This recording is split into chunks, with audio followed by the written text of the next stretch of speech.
Sejak kapan ibadah minoritas butuh izin mayoritas? Kalau kita jujur ya sejak dulu. Mereka menilai kegiatan ibadah para jemaat gereja setiap hari Minggu adalah ilegal karena Aksi ini dipicu karena warga menolak pembangunan gereja Santa Clara di Jalan Perwira, Bekasi Utara, Kota Bekasi. Para jemaat tetap masuk ke depan gerbang gereja dan melakukan doa. Karena sistem hukum di negara kita ini memang didesain demikian. Beberapa hari lalu di Teluk Naga, Kabupaten Tangerang, sebuah rumah doa disegel saat jemaat sedang menjalankan ibadah Jumat Agung. Secara hukum, penyegelan rumah doa jemaat Persekutuan Oikumene umat Kristen Tesalonika yang bertepatan dengan peringatan Jumat Agung bisa dianggap sebagai sebuah kebetulan. Tapi pada momentum peringatan Jumat Agung dan lebih dari itu, insiden ini coba disederhanakan dengan narasi yang terdengar masuk akal. Ini hanya soal izin bangunan atau narasi klasik yang sering kita dengar. Ini hanya kesalahpahaman, miskomunikasi.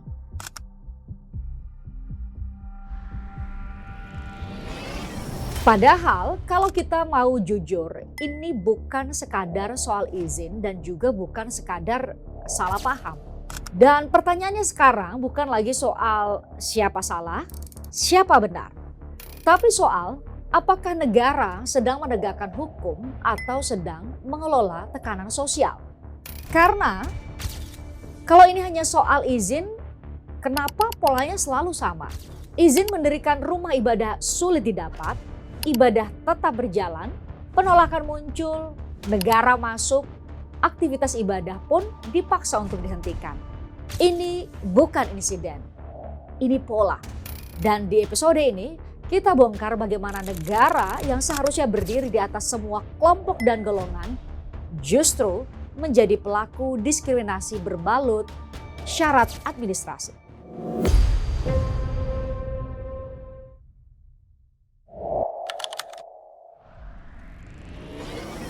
Ya, karena yang sering terjadi legitimasi hukum diubah menjadi legitimasi sosial.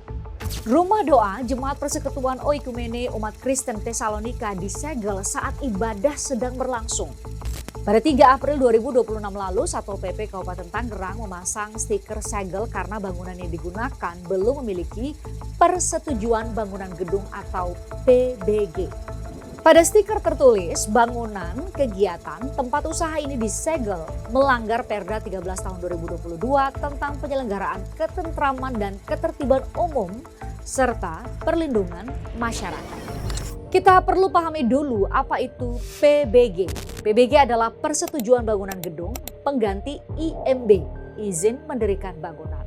Nah, persetujuan bangunan gedung diatur dalam Undang-Undang Nomor 11 Tahun 2020 tentang Cipta Kerja dan Peraturan Pemerintah Nomor 16 Tahun 2021. Sederhananya, PBG adalah persetujuan negara atas rencana teknis bangunan, fungsi bangunan, dan kesesuaiannya dengan tata ruang.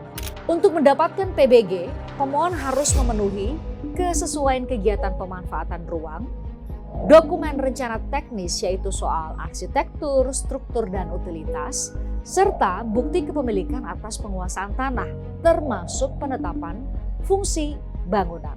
Dan untuk rumah ibadah ada persyaratan tambahan yang selama ini berhubungan dengan dukungan sosial, rekomendasi lingkungan, dan mekanisme persetujuan masyarakat sekitar yang diatur dalam Peraturan Bersama Menteri Agama dan Menteri Dalam Negeri Nomor 8 dan 9 Tahun 2006 atau biasa disebut PBM 2006. Berdasarkan PBM 2006, muncul syarat dukungan minimal masyarakat sekitar paling sedikit 60 orang, disahkan oleh lurah kepala desa, daftar nama dan fotokopi KTP pengguna rumah ibadah paling sedikit 90 orang, disahkan oleh pejabat setempat, rekomendasi tertulis dari FKUB, Forum Kerukunan Umat Beragama dari Kabupaten Kota, serta rekomendasi tertulis dari Kepala Kantor Kementerian Agama Kabupaten Kota.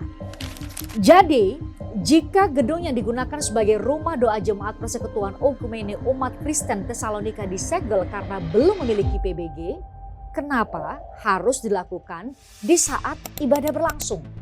Yang belum memiliki izin adalah gedungnya atau ibadahnya? Secara hukum, negara mengatur izin bangunan secara teknis. Tapi praktiknya, negara menentukan ibadah berdasarkan penerimaan sosial.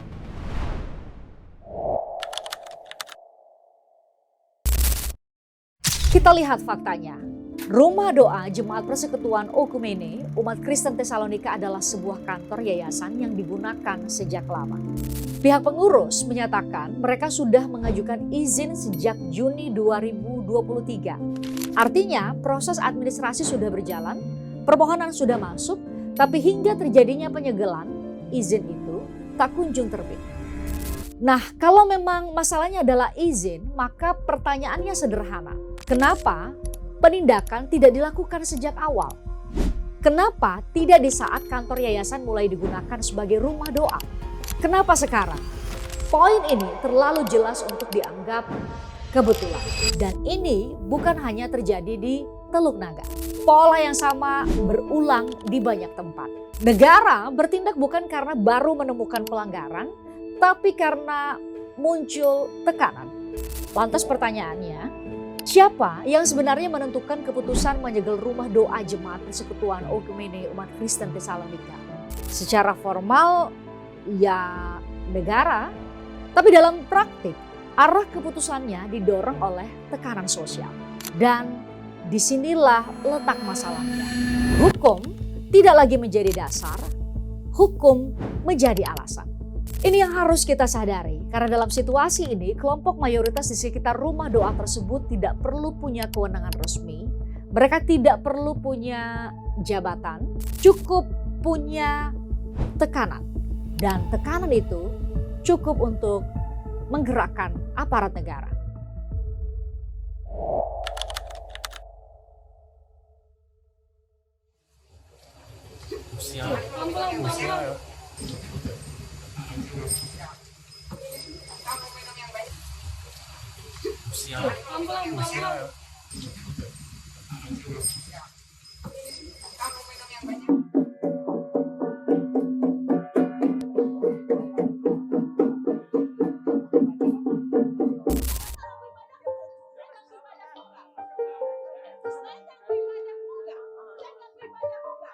Membubarkan sekelompok pemuda yang diduga tengah melakukan doa rosario di sebuah rumah kontrakan Minggu malam.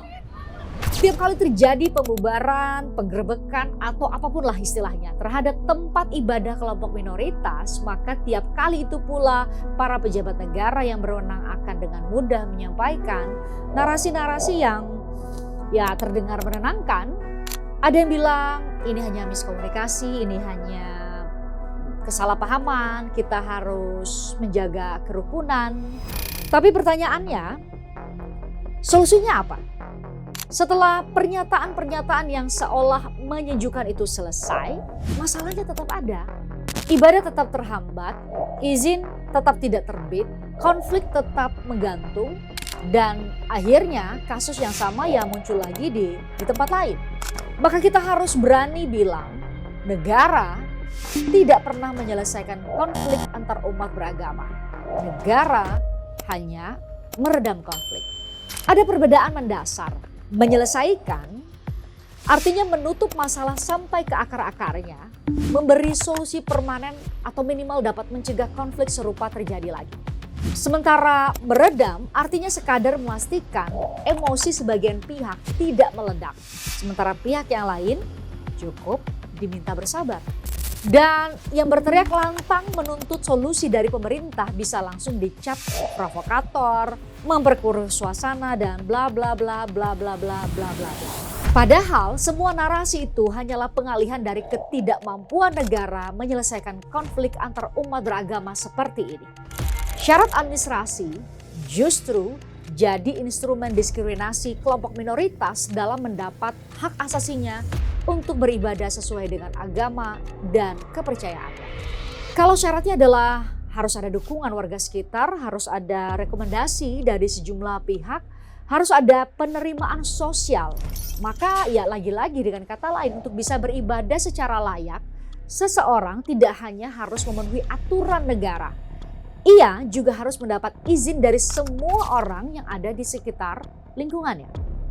Kalau Anda tidak mendapat persetujuan, Anda tidak bisa memenuhi syarat. Kalau Anda tidak memenuhi syarat, Anda dianggap melanggar. Dan kalau Anda dianggap melanggar, Anda bisa ditindak. Maka kita harus jujur di sini. Syarat mendirikan rumah ibadah dibuat sulit dipenuhi. Lalu ketidakmampuan memenuhi syarat tersebut dijadikan dasar untuk menindak. Jadi, konflik rumah ibadah bukan masalah izin. Ini masalah pembatasan hak asasi manusia. Dan negara justru sadar atau tidak sadar melakukan diskriminasi yang dilegalkan melalui produk hukum yang dibuatnya sendiri.